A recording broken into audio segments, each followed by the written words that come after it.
Olá, graça e paz. EBcast no ar. Aqui seu irmão em Cristo, David Brito. Graça e paz, aqui seu irmão em Cristo, Felipe Lopes, e chegamos ao nosso 10º episódio do EBcast. E nesse episódio queremos sentar e conversar com você sobre a vida cristã e algumas coisas que muitos irmãos na fé consideram o ápice do ser cristão. Sei que muitos irmãos olham para a vida cristã como uma escadinha que você vai subindo e sendo exaltado para ser alguém grande. Irmão, mas infelizmente tenho que te entristecer mais uma vez. Se é isso, nem que seja de modo inconsciente o que você acha que é a caminhada com Cristo, melhor desfazer esse conceito.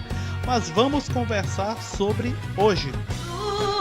Mas é nessa terra de gigante, dentro desse vale escuro, que Deus vai fazer você brilhar. Você pode se sentir tão pequeno, mas teu Deus é grande pra te levantar.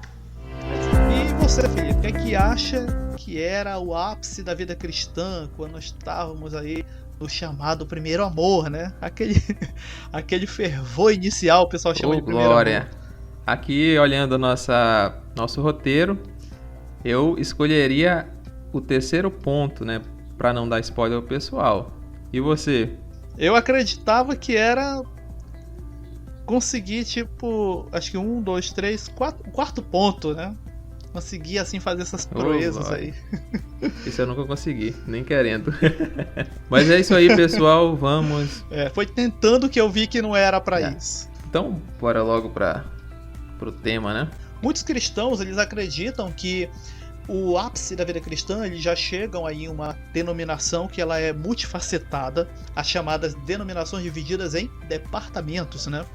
E elas acham que o ser cristão assim melhor, ela vai subindo, né?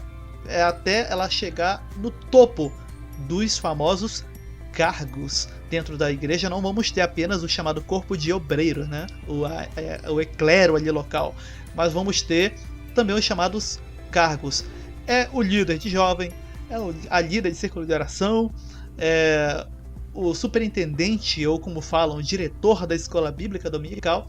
E em muitas denominações, geralmente, esse tipo de cargo eles são considerados em forma a famosa escadinha, né? Em forma de escadinha, ou seja, uma hierarquia. A gente sabe que não é assim, mas no comportamento é geralmente como nós percebemos que as pessoas veem isso. Exatamente, existem algumas terminologias que são bíblicas, mas são interpretadas ou acabam ganhando um novo significado quando traduzidos para a ótica denominacional, como por exemplo frutos, né?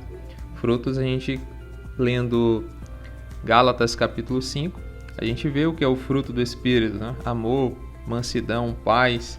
Mas quando essa mesma palavra é trazida para um ambiente denominacional, aí se aplica vários significados que não estão no contexto bíblico, como por exemplo, você ganhar cargos, você ganhar outros membros para a denominação, você aprender a pregar, aprender a cantar e assim por diante. Exatamente. Infelizmente, aí as pessoas ficam criando inclusive até certas disputas, né, dentro ali da congregação local, para tentar ver quem é que vai chegar na virada de ano, geralmente quando vira o ano de um local para o outro. Não sei se os irmãos que estão escutando na congregação de você é assim, né?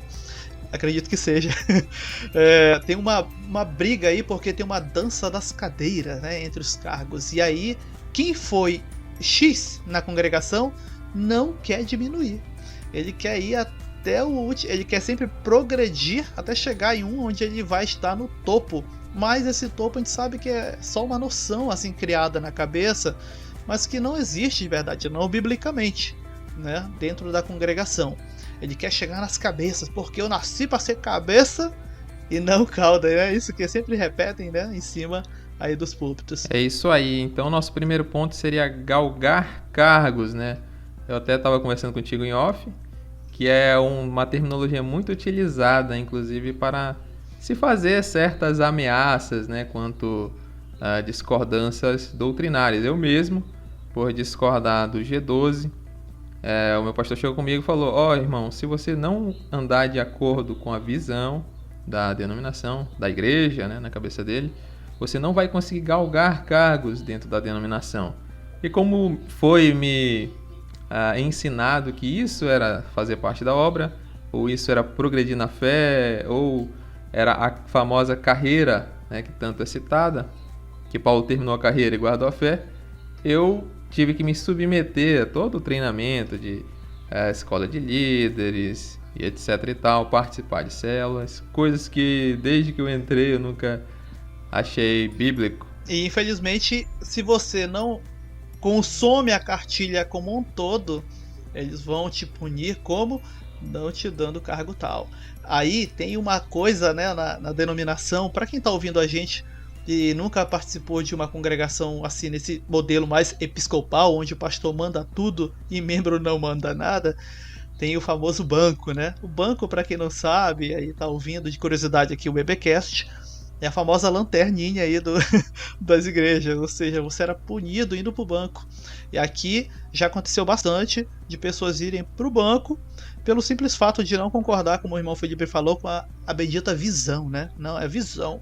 E já vi pastores, inclusive, falando a famosa frase: não, eu orei e o Senhor me disse que é para nós fazermos assim. Se não concorda, irmão, é porque você não está no plano, né? Tu tá fora do plano. E tem um tal de um plano, né? Que sempre tem na congregação, que não sei que plano é esse. Falam e nunca me falaram o plano. Quem comigo não ajunta, espalha. É usado geralmente muito o versículo. É só a frase, né, recortada do versículo para falar isso aí.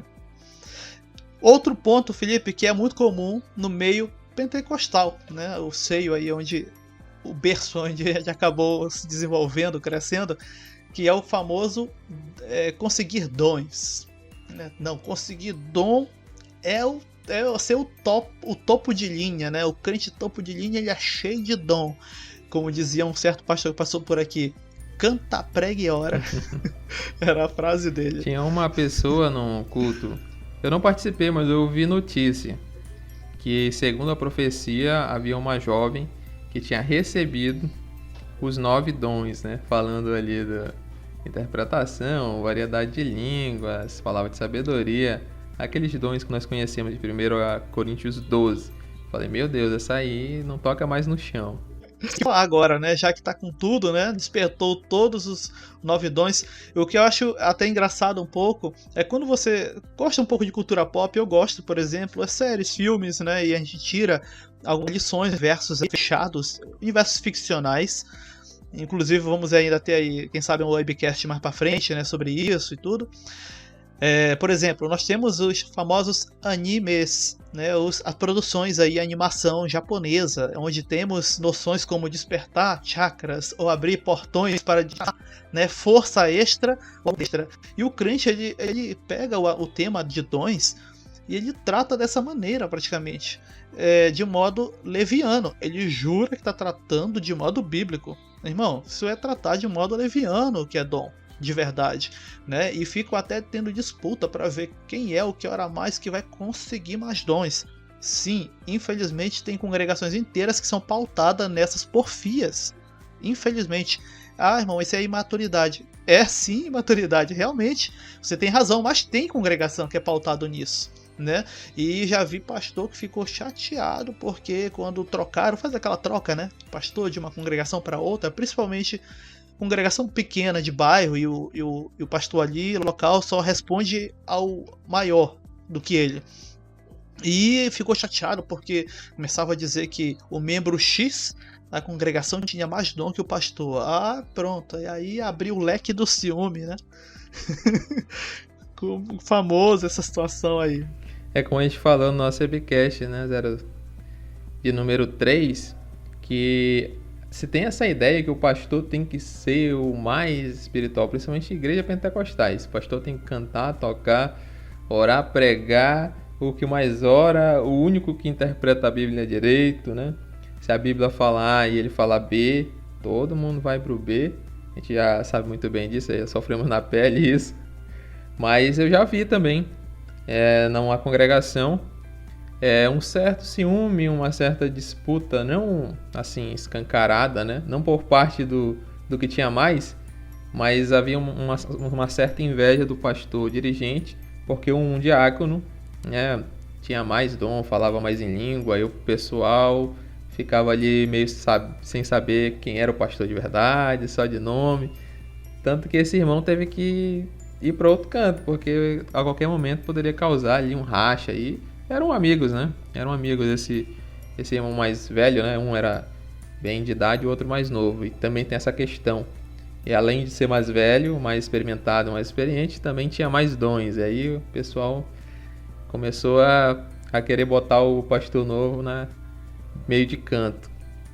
E aí ele acabou tendo que sair. É complicado dessa situação, porque todas essas regras, até o momento aqui que estamos falando, como cargos que são maiores que o outro, mais dons, menos dons, ou até mesmo dons em sentido de importância, criam o que é totalmente condenável, né? Que Paulo vai falar ali, por exemplo, aos Gálatas, as chamadas disseções, e que por sua vez geram as chamadas facções, ou seja, grupos, a famosa panelinha, né? Para quem de repente não entende a linguagem mais formal bíblica, facção é a famosa panelinha. Isso não só é condenável, irmão, como é considerado uma obra da carne, né? Eu já vi, infelizmente, parece que não sei se acho que o Felipe concordar comigo, porque parece que onde eu andei é um padrão, que aonde tem muito essa coisa de perseguir muito dons, ora, porque ali é fogo, é glória, é dom, é profecia, é tudo, onde tem muito esse movimento, né, que vão dizer que é o pentecostalismo, será que é?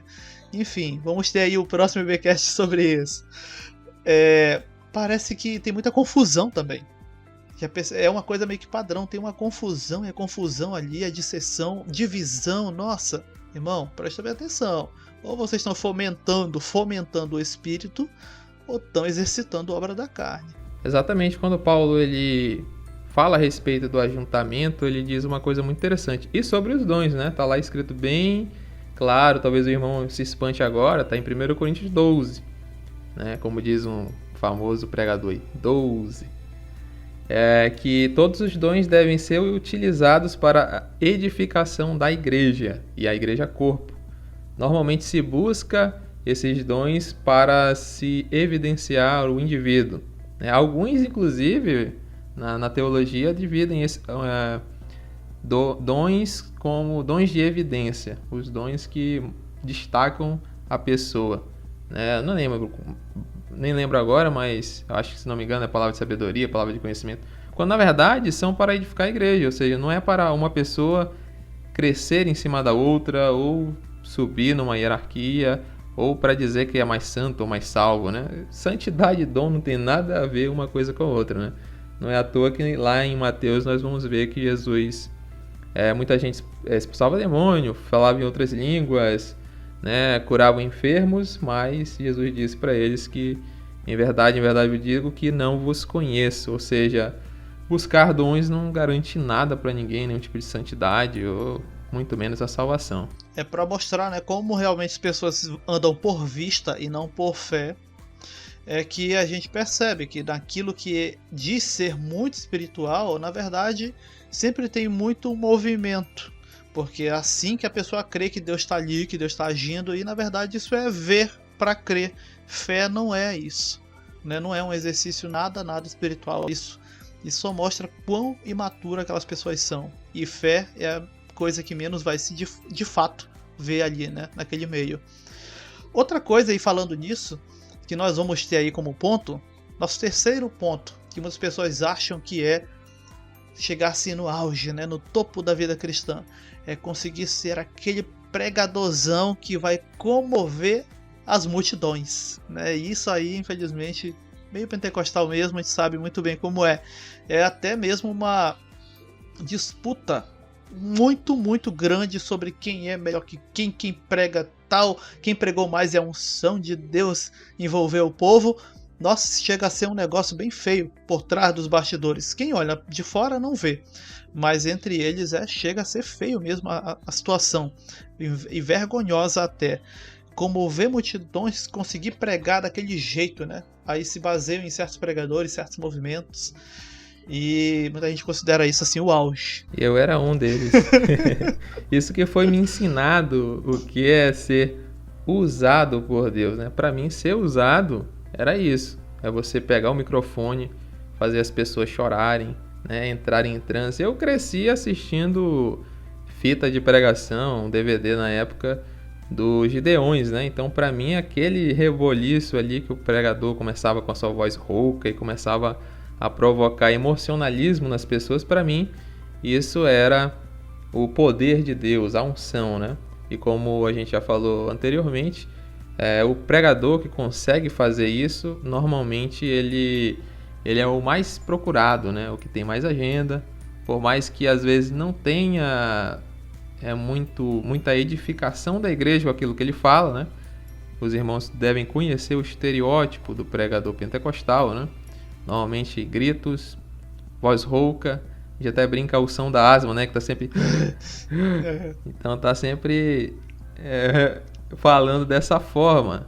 E isso acaba causando, às vezes, né, transes hipnóticos em certas pessoas. Às vezes até a pessoa consegue praticar auto-hipnose, né? Ela mesma. E muita gente não faz isso por mal, né? Eu cheguei ao entendimento de que isso não tem nada a ver com a unção do Espírito Santo. Muita gente às vezes repete apenas o que ouviu, né? Eu estava até falando no grupo que quando eu era criança eu decorava, né, todos os trejeitos.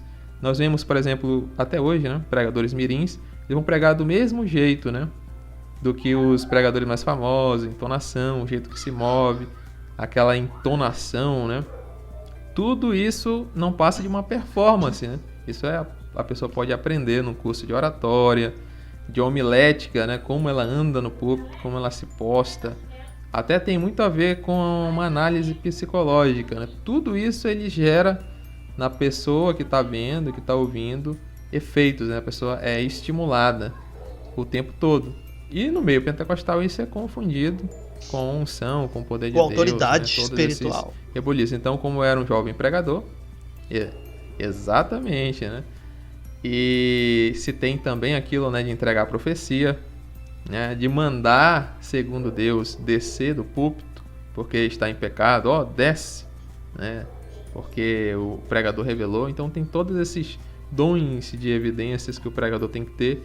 E normalmente essa pessoa tem mais autoridade no meio da congregação, principalmente, não exatamente da congregação, porque muitos são itinerantes, né?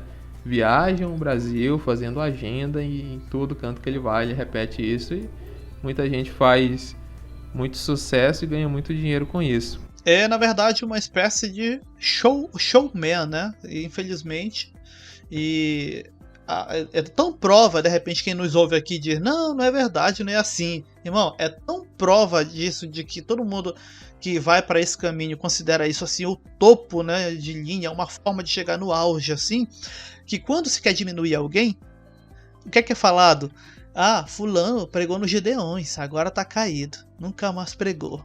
Ou seja, vendo só como se considera isso um topo de vida espiritual, a gente sabe muito bem que não é. Infelizmente, nós vivemos. Isso aí tudo é o auge, né? O auge de todo pregador. Aí, pra ver como todo mundo disse, não, se o cara chegou no púlpito dos Gideões, né? Aí todo mundo considera que o cara alcançou o auge. Não, quem está estabelecendo esses parâmetros não é as escrituras. É você, é o meio que você convive aí. Não tem esse parâmetro aí. Só na tua cabeça. E na cabeça, infelizmente, de muitos dos irmãos. Dá pra aprender todo esse trejeito. Se você assistir, baixar no YouTube aqui e ver todas essas pregações, você vai ver que são muito parecidas. Você pode pegar facilmente e se tornar um pregador do Gideão, né? Se você for pregando. E pagando também, porque tem esse esquema aí, eu ouvi falar. Que você tem que pagar para estar lá. Então, não é só unção. Quer ver como é verdade que o Felipe acabou de falar? Sobre as técnicas, enfim. Já vi vídeos em que as pessoas no YouTube, né, colocam. Sabe como é? Tem gente sacana também, né? Eles pegam um vídeo de pessoas imitando pregadores. Com aquela impostação de voz, né? E tal, e aquele, enfim. Pessoas imitando, certo? Às vezes nem crentes são. E coloco pra uma pessoa, geralmente uma senhorinha, coitada, meu Deus, que maldade. Uma senhorinha, assim, aquelas irmãzinhas do coque, né? Bem simples. Ouvirem. Aí a irmã diz que sentiu a presença de Deus naquele momento, sendo que o áudio da pessoa que, né, que tá falando ali, e o pessoal grava só pra fazer react. E a pessoa diz que tá sentindo alguma coisa. Ou seja, para ver como a pessoa já é condicionada, né? Já é condicionada àquela situação. Não de pregação, mas só de novo outro exemplo que eu já vi. Tem um rapaz que pega aquela música do Pablo Vittar, Rajadão. Não vou colocar aqui para tocar, mas o direito autoral, né, vai tolir o vídeo. E coloca para sua avó ouvir. Coitada da senhorinha. É uma irmãzinha, né, daquelas bem simples. E a irmãzinha acha que é um louvor e levanta a mão pra cima e fecha o olho e já tá na unção. E já tá na unção, misericórdia. Coitada da senhorinha. E agora fala do teu, David, aí. Qual era o teu auge na carreira? Não, o meu auge é que eu acreditava que a pessoa ia conseguir, por exemplo, orar muito, jejuar muito, porque orar cedo na manhã ou de madrugada, jejuar por horas, irmão, não vem contar pra mim que não é desconfortável, né? Causa o desgaste ali no corpo. Aí vem a interpretação, né, dos irmãos, pentecostal, irmão pentecostal. Não, irmão, é porque aí a carne, né, tá militando contra o espírito, irmão. Calma que não é isso não. Isso aí não é militância ainda de carne contra o espírito, não. Tu ainda não sofreu até o sangue. Eu acreditava que as pessoas iam até um ponto em que para elas aquilo seria tão natural que elas simplesmente nem sequer pecariam mais. Sério, eu cheguei a um ponto, né, na minha adolescência, de que esse nível era algo possível de ser alcançado. Mas a gente vai vivendo a vida cristã e amadurecendo e percebe, opa, peraí, né, que o umbigo é mais embaixo, não é bem aqui não, em cima. Não é dessa forma, né? Aí é quando você percebe que se você atingisse esse nível hipotético, tu não precisaria nem sequer mais do próprio Cristo.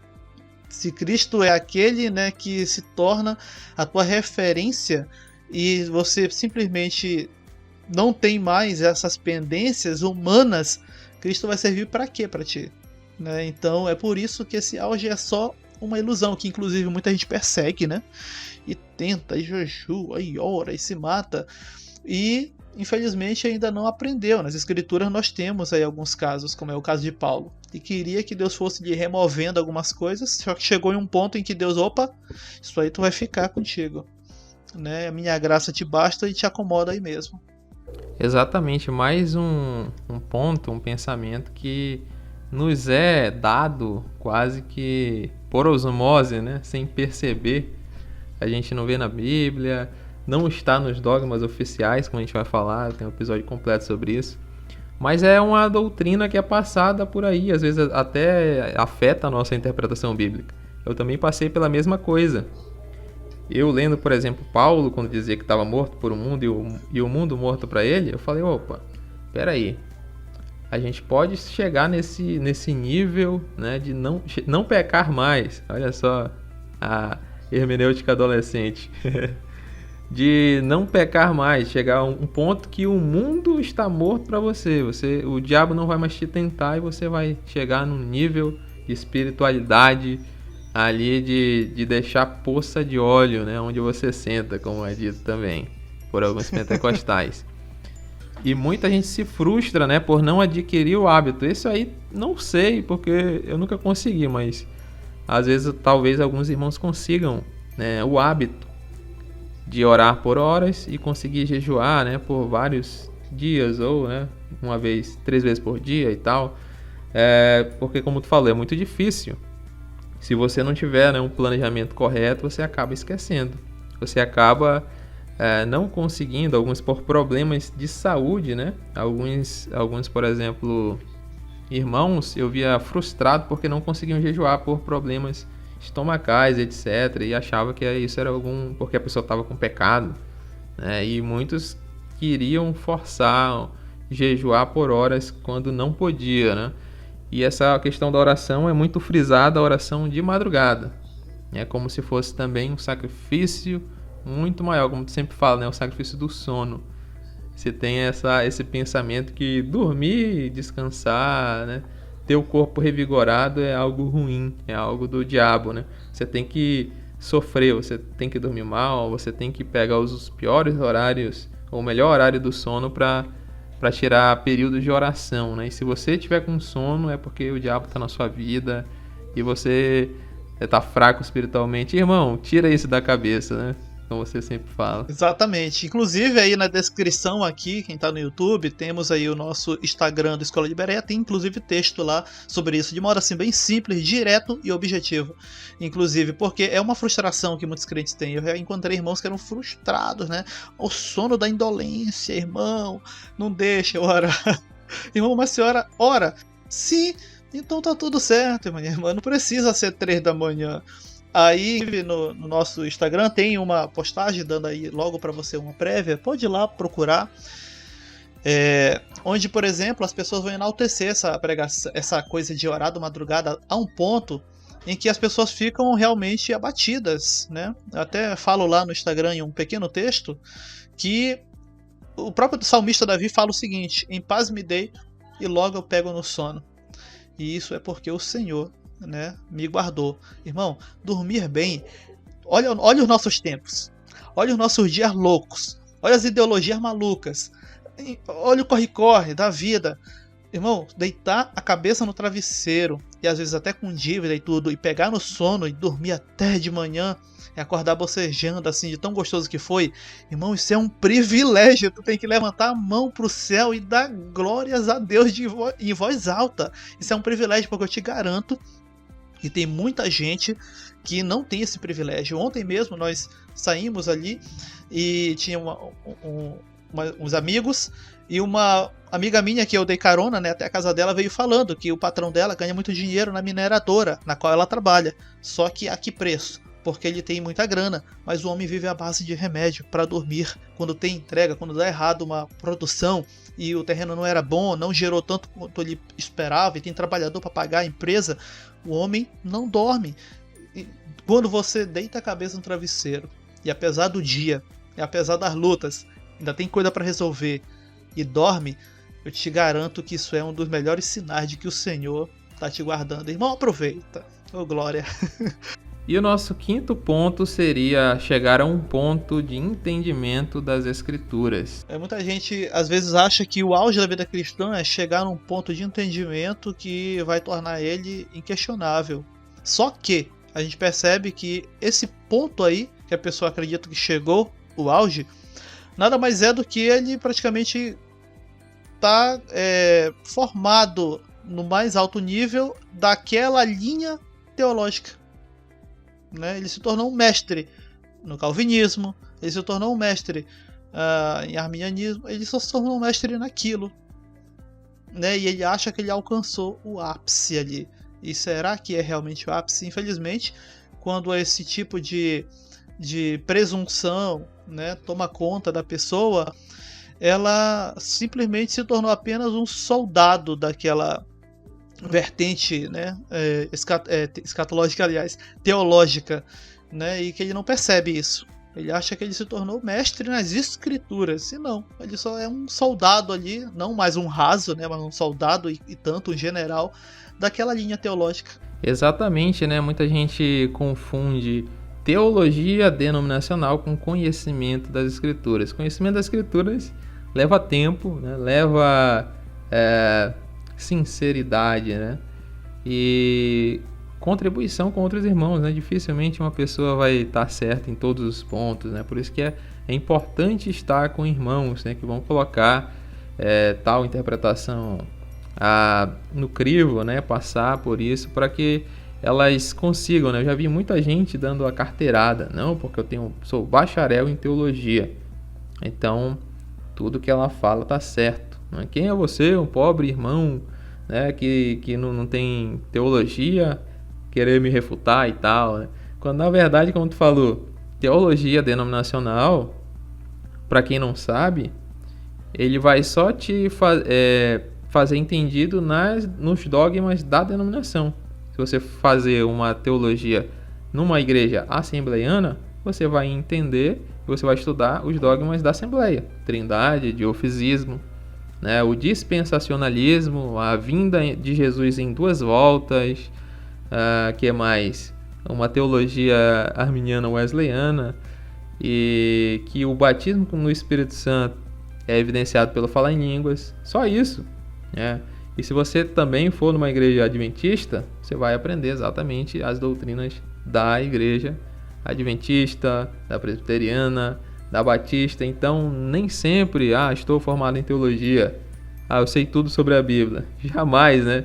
Existe um longo trabalho aí de estudo e entendimento das Escrituras. Eu sempre digo, por ter aprendido com alguns colegas aí da área acadêmica mesmo, né, na época de faculdade, pós-graduação da vida, enfim, que conhecimento de verdade, ele é algo passível, né, de ser debatido. Qualquer pretenso saber que quer se estabelecer como absoluto, descarta que aquilo ali simplesmente é só fanatismo. Alguém diz assim, não, irmão, mas é a palavra de Deus e tudo é que é absoluto. Sim, tem coisas que de fato são pontos absolutos na existência. Cristo, Filho de Deus, foi homem, ressuscitou, morreu, ressuscitou, ponto absoluto, ok. Mas para vários outros temas, mesmo aquelas escrituras, não vão estar passíveis de questionamentos. E muitas das vezes a gente vê e revê, né, os pontos. Porque, por exemplo, eu já li a Bíblia inteira, mas isso não me garante que eu a domine a um ponto de dizer não. Quando eu voltar lá, vou ter o mesmo entendimento. E às vezes, quando se volta lá com uma maturidade muito mais polida, peraí, eu entendi assim porque eu tinha, né, até aquele momento da vida lá atrás, vivido assim e tido uma experiência assim, mas agora eu tô vendo que não era assim. Realmente eu tenho que admitir que agora não é que é uma questão só de dizer eu estava errado e agora eu vou estar errado e eu vou estar certo, mas amanhã eu vou dizer que eu estava errado agora. Não, nem sempre. Mas é bom ter essa maturidade para a gente admitir que a nossa visão progride conforme o amadurecimento vai ocorrendo. E nós temos um EBcast sobre isso, sobre interpretação bíblica, né, sobre como podemos entender melhor as Escrituras. Para quem caiu de paraquedas aí, é o nosso EBcast de número 6.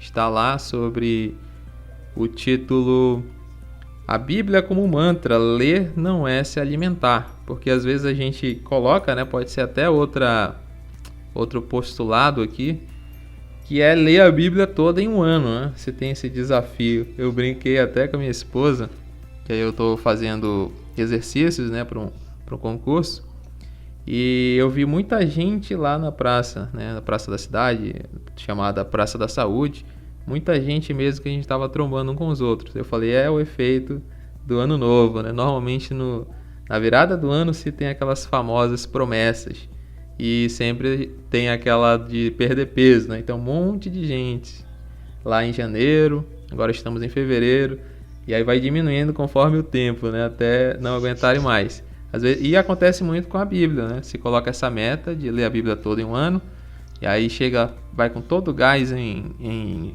Gênesis, depois Êxodo já começa a dar uma estranhada, Levítico já acha chato, Deuteronômio vai parando, e alguns ainda chegam a completar o Pentateuco, mas a maioria desiste, né? E porque se coloca isso, não, você tem que ler a Bíblia toda em um ano. E também alguns utilizam como carteirada. Irmão, você já leu a Bíblia toda? Eu já li, né? Então eu tô certo, tá errado. Mas nem sempre é assim, né? É lógico que é importante a gente conhecer, mas é mais importante você entender, né? Você estudar. Nem que você demore, 5 anos para ler tudo. Muitas coisas você não vai entender de primeira, é evidente, ainda mais numa leitura corrida. Se coloca a meta de 3 capítulos por dia, dificilmente você vai conseguir entender e tirar um proveito de 3 capítulos. Sobretudo, né, de livros proféticos, poéticos. E, então, nem sempre essa meta de ler a Bíblia toda ela vai surtir algum efeito espiritual ou intelectual na sua vida. O ler por ler realmente não faz efeito. Para se adquirir conhecimento é tete a tete, devagar, paulatinamente, insistindo. Se você passar um ano, vamos dizer assim, né, como exemplo aí, num livro de Romanos, irmão, eu passei um ano ali, como diz o pessoal aqui na minha região, miudando Romanos. Graças a Deus, eu tenho certeza que tu tiveste um ano muito mais proveitoso em crescer em conhecimento das Escrituras do que se tivesse lido a Bíblia inteira corrida só para dizer que os teus olhos já passaram por ali, né? E é dessa forma. Outro auge aí, né, Felipe, que muita gente puxa, né? Tem muita gente que vai acabar falando a velha frase: não, o Senhor tá me chamando para abrir ali uma porta. Quando não, fundar um trabalho. Essa semana eu vi uma denominação intitulada, desculpe se você fizer parte, mas chamada Porta Aberta, né? Tem essa ideia de abrir uma denominação. Mas vem tudo pela ideia de que uma denominação é uma igreja, né? Fundar uma denominação é muito fácil. Você vai lá no cartório, escolhe um nome, né? Bota o endereço. Eu acho que não paga nada, inclusive. Mas fundar uma igreja é um pouquinho diferente, né? Eu sempre brinquei com os meus parentes, que às vezes eles falam: Felipe, tu tem que fundar uma igreja, porque tu discorda disso, discorda daquilo. Falei, só que é um pouquinho difícil, né? Você tem que ser gerado do próprio Deus, encarnar, ter uma vida santa, morrer numa cruz. Então é muito difícil, né? Ou seja, só o próprio Cristo tem essa capacidade de fundar a igreja, né? Vem muito daquilo que a gente já falou aí, né? Normalmente é uma pessoa que prega bem, é uma pessoa que quer galgar cargos, né? Quer ser o pastor, mas o pastor não quer deixar de ser o pastor. Então ele fica ali, né, sentindo-se menosprezado ou não cumprindo o chamado correto de Deus. Eu já vi até permuta, né, de algumas denominações, chegam lá numa igreja: tu aí é só um diácono, irmão, vem pra mim que tu vai ser logo consagrado a pastor. Eu já vi isso. E muita gente cai, né? Aí a pessoa... Aqui é clichê. Aí a pessoa tem dons, né, e tal, prega, canta, assobia, faz todo mundo se emocionar, e aí consegue essa jejuar por horas, e aí ela acha que tem um chamado para abrir uma igreja, né? Quando, irmãos, vamos ser sinceros, você vai só abrir mais um trabalho, né? Se for uma cópia daquilo que você saiu, você não vai estar fazendo diferença. Eu conheço alguns irmãos que sim, eles se reúnem, né, de forma bem, onde é explanado as escrituras, todo mundo sai lá consciente, né, não há extorsão, mas o que a gente vê mesmo é que muita gente quer dinheiro, quer se promover, quer a visibilidade, né, chegar e ter um político ali, né, de ali tem tantas pessoas, né, e aí querer barganhar com o irmão. Então, infelizmente, muitos querem abrir essa porta por motivos errados, né? Entendendo que não podemos, de forma alguma, abrir uma igreja, né? No máximo uma denominação. Quando a gente tem uma visão mais discordante em relação a vários pontos, né, da denominação, aí geralmente vem alguém e quando você não fala nada sobre, alguém de fora vem e quer te empurrar, como o Felipe falou, né? Então abre uma igreja pra ti, né? Como eles falam.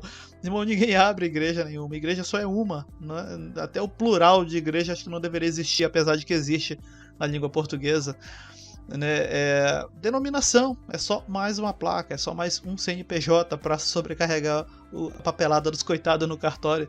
Isso não vai ajudar em nada.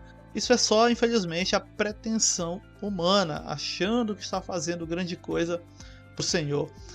Realmente, cuidar de pessoas, ensinar pessoas, guiar pessoas, você não precisa de um CNPJ para fazer isso. Se você é chamado a isso, tranquilamente faça isso, né? Eu te garanto, com propriedade de fala, que tu podes até sair lá da denominação, desligar-se onde você pertence.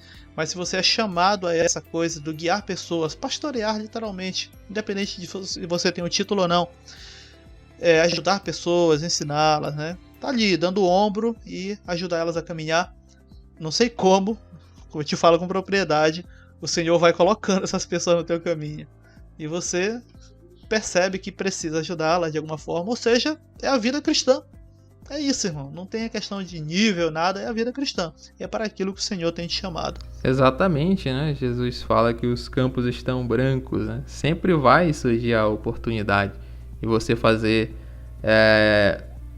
de fato, a obra de Deus, né? Que é pregar, que é ganhar almas, de fato, não para uma denominação, mas sim para a própria igreja, né? Ajudar a discipular alguém, a instruir, né? A gente sempre fala que nosso objetivo não é fundar um ministério, escola de Bereia, né? Ali com a plaquinha.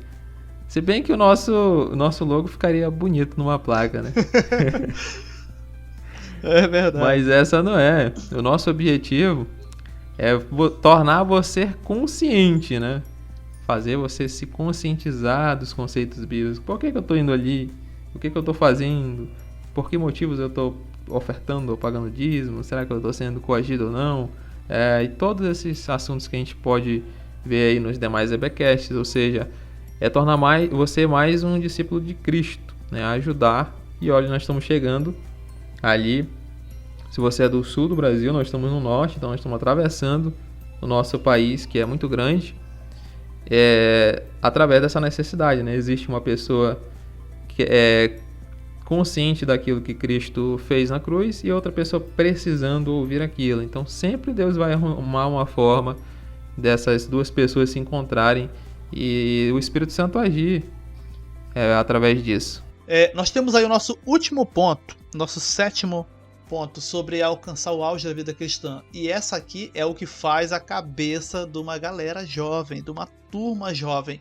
Você pode ir, por exemplo, agora pelas redes sociais da vida, encontrar algum link para entrar em um grupo de WhatsApp, Telegram, jovem, onde você vai ver a maioria do assunto ali sendo puxado para o lado de relacionamento e, claro, casamento. Tem muito jovem que transforma isso no seu foco de vida, no seu objetivo de vida, e pronto, meu amigo, a oração dele, o jejum dele, todos os passos e movimentos que ele fizer na vida cristã vai ser quase que em função disso. Aí casou, nossa, agora ninguém me segura. É tão verdade que tem uma cultura no meio pentecostal. Eu vou falar do meio pentecostal por conhecer bem esse costume, de que quando a pessoa casa, em vez de aproveitar agora aquela vida nova, uma fase agora para realmente, né, você estar ali ombro a ombro com o cônjuge, a pessoa deixa o cônjuge em casa, principalmente homem, e diz que agora é realmente fazer a obra, como eles dizem, sai pregando por aí, sai um mês de casa, deixa a mulher um mês, irmão, presta bem atenção nessa loucura que tu tá fazendo.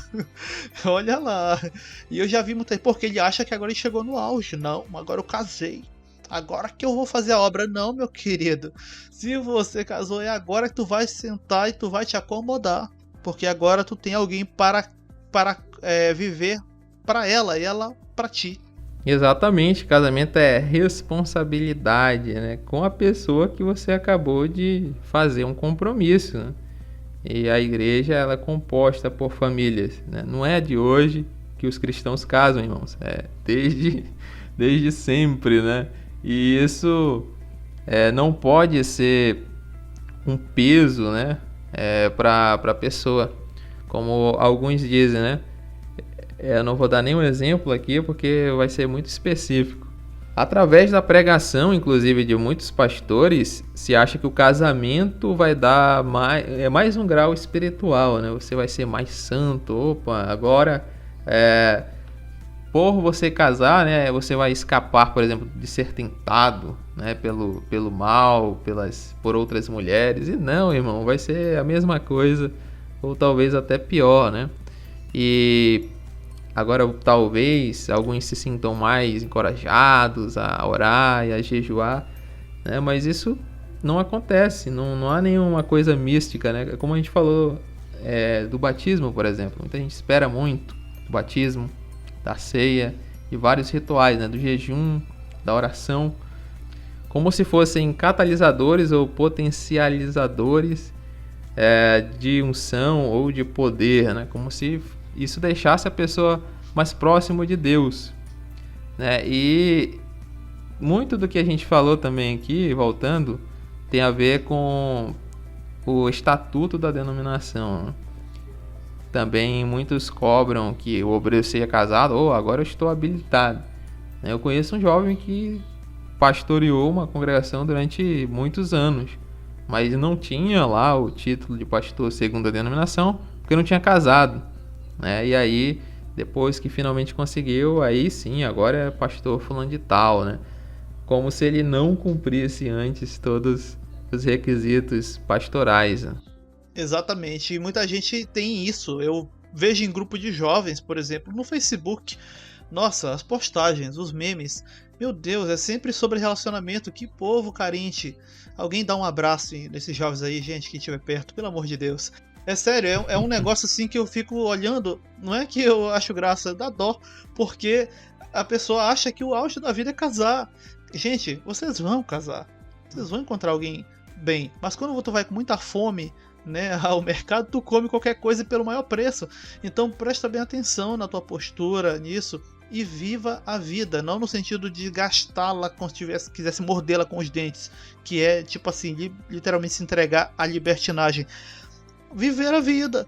E alguém realmente com que vá ter uma correspondência aí muito boa contigo vai aparecer. Tem até situações, né, que antes de gravarmos estava falando com o Felipe, que às vezes o Senhor realmente vai nos guiando para o melhor, né, e graças a Deus por isso, tá precisando você confiar mais aí em quem tu diz que serve, né, porque parece que não tá confiando não. Então é complicado essa cabeça do jovem, e quando ele casa, pronto, aí eu destravei o próximo nível espiritual, né. Não, irmão, tu tá agora numa nova fase, e como nós falamos, tu não vai agora deixar tua mulher para se entregar um mês de jejum, fazer consagração. Irmão, tu tem agora alguém para quem viver. E ela também casou com alguém esperando que tu vá viver para ela, né? E juntos aí agora vocês vão se auto-auxiliar, né? E inclusive isso que é o bom realmente do estar junto ali. Não vá nessa não de eu vou auxiliar o pastor, já vi infelizmente acontecer aqui. Eu vou auxiliar o pastor e deixar a família lá. Tinha uma coisa para resolver em casa, que era ele que tinha que resolver. E largou e deixou lá. Porque eu tô agora no manto, né? Irmão, pare com isso. Não pare com isso. Né? Era melhor não ter casado então, né? Se você queria viver essa vida de eremita gospel aí. Às vezes é uma pressão da própria denominação, né? Que o jovem tem que casar, tem que procurar, tem que jejuar. Irmão, você já tá numa idade, né? Então jejue, ore, busque a Deus para te mandar a sua Rebeca. Eu até brinco que eu não queria uma Rebeca não. Devido a tudo que ela fez lá, enganou o marido, colocou um filho contra o outro e tudo. Até o conselho o pessoal dá errado, né? Mas a pressão e algumas denominações até incentivam o jovem, né? Ajuda ali com uma geladeira, com a festa e pega o bolo e um faz para forçar mesmo os jovens a casar e casar cedo, né? Às vezes, muitas das vezes despreparados, né? Tanto psicologicamente quanto financeiramente, e depois vem o resultado, né? Alguns querem se separar com 2 anos de casamento, né? Mas não caia nessa noia, irmão. Hoje te forçam a casar, quando você casar vão te ficar te perturbando para você ter logo filho, e depois tem o primeiro e já querem que tu tenha o segundo. Então, se você for nessa onda, você vai sempre se cobrar e sempre estar atrasado em alguma forma, em alguma coisa. Infelizmente, a cobrança é nesse nível. Temos que continuar. Quem obedece aqui embaixo, amanhã por cima vai estar. Chegando aí no final do nosso episódio, né? Eu sei que alguém fica perguntando: poxa, irmão, e aí então? Qual é o auge da vida cristã? Irmão, como nós falamos aqui apenas alguns, eu sei que tem outras situações, né? Outras cobranças, outros focos, né? Que são colocados e construídos na tua cabeça como sendo o que você deve perseguir. Irmão, o que nós temos que fazer é, como Paulo aconselha, ser imitador de Cristo. Vivendo, aprendendo quem é Ele, vamos também ensinando, né? Aquele velho ditado gospel, né? Conhecendo e fazendo conhecido, né? Ou seja, é só isso. Você não tem que ter essas preocupações na sua cabeça. Paulo, por exemplo, aconselhando os coríntios, né, sobre o nosso último tópico em relação a casar, ele vai dando um monte de conselhos ali. E alguém fica olhando para Paulo, poxa, mas o Senhor não disse que era para crescer e multiplicar? Que negócio é esse? Paulo está dizendo para não casar. E ele vai dizer lá no final de todas as orientações em Coríntios: irmão, eu só queria que você estivesse livre de preocupações. A vida já é pesada, mas se você não der em conta de ficar sozinho igual eu, beleza, casa. Mas o meu objetivo é que vocês fiquem, Cabeça que é um shopping. Mas Paulo, tu sofre, tu isso e aquilo pelo evangelho. Você é, mas o Senhor que me chamou para isso, você não. Fica de cabeça fria, meus irmãos. Vocês estão se esquentando por nada. Ou seja, infelizmente o crente procura realmente, como diz o ditado, sarna para se coçar, né? Lembrando que a gente não é contra isso, né? Que a gente acabou de falar.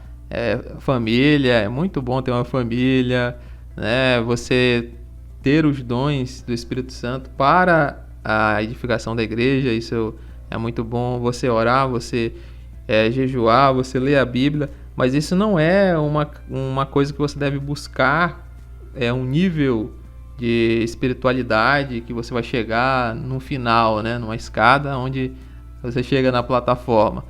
E sim você procurar ser mais parecido com Cristo, você ser o espelho para a sociedade e não virar um rato de academia, que o pessoal diz, né? Só que nesse caso seria um rato de denominação, porque eu vejo muito isso, né? A pessoa quer acumular cargos, quer ser lembrado. Eu mesmo caí nesse engano, né? Quando tu falaste no comecinho do episódio, naquela reunião, né, no culto administrativo da virada do ano, onde ela era eleita a nova diretoria, meu nome falava umas 10 ou 15 vezes, né? Tava lá entre os músicos, entre os líderes, entre os professores. E cara, muita preocupação e muita dor de cabeça, a maioria das vezes em vão, né? Por coisas que você mesmo coloca na sua costa e fardos que você mesmo se dispõe a carregar. A gente não pode esquecer que o fardo de Cristo ele é leve, né? Mas o ser humano insiste em achar que está muito leve, em colocar mais coisas e em viver uma vida dificultosa. Até conversando contigo, eu falo que parece que poderia ser até mais um ponto, né? Viver uma vida sofrida para muitos é um objetivo. Não, o crente tem que ter luta, tem que ter prova. Só fala em diabo. Oh meu Deus, o diabo está se levantando, eu estou em trevas. Mas é isso que Deus quer da minha vida, né? Esse o objetivo. É para isso que Jesus morreu na cruz, para me fazer uma vida sofrida, completamente desgraçada, onde só tem luta e só tem dificuldade, né? Eu acredito que não, irmão. É óbvio. Eu sei que não é uma teologia da prosperidade que estão pregando, mas eu creio muito quando o próprio Jesus diz: não se entristeçam o vosso coração, né? Essa frase, quando Jesus começa a discursar por discípulo, começando essa frase, nossa, é exatamente isso que o Felipe está falando. É para que a gente não fique realmente conturbado, né, com essas coisas. E essas coisas, se encher de cargos, perseguir coisas que você não sente-se inclusive chamado àquilo, são perturbações desnecessárias, né? Irmão, mas o Senhor, eu sinto, o Senhor me deu dom tal, exerça, né? Mas isso não deve ser teu objetivo de vida. Sempre teu alvo é Cristo. Sempre. Nunca esquece disso. Irmão, mas eu sinto que se eu atuar ali na congregação, eu vou conseguir. Faça, né? E que isso não soe como uma obrigação. Se faça com prazer, faça para que seja, de certa forma, glorificar a Deus. Como eu estava falando, né? Lógico que no mundo a gente vai ter aflição, a gente não está livre de ter dificuldades. Mas eu conheço muita gente que almeja isso e coloca isso como status, né? Se eu tô passando por dificuldade, é porque eu tô buscando a Deus, né? Isso até sempre me desincentivava quando se falava em jejum e em oração, né? Por quê? Porque se dizia que quanto mais você ora, quanto mais você busca a Deus, mais o diabo se levanta contra você. Então eu ficava, peraí, não sei se vale muito a pena, né? É melhor viver uma vida sossegada do que ser atentando o diabo, né? Quando não tem nada a ver uma coisa com a outra, né? No mundo a gente vai ter aflições, também vai ter alguns momentos felizes, e não deve ser o nosso objetivo nem buscar uma vida sem problemas e nem uma vida só com problemas, né? Tudo é o equilíbrio e crer em Deus e saber que nossa promessa de vida não é aqui, né? Somos apenas peregrinos em terra estranha. Exatamente, e esse deveria ser, né, nossa visão do que é a caminhada aí com Cristo.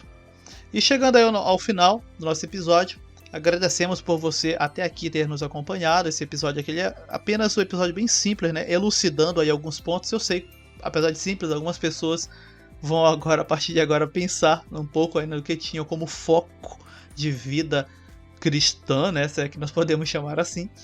E nós vamos estar já aí no próximo webcast com vocês, com um tema, inclusive, aí um pouco mais massivo, vamos dizer assim, né? E esse aqui é por isso que ele é um pouco mais tranquilo.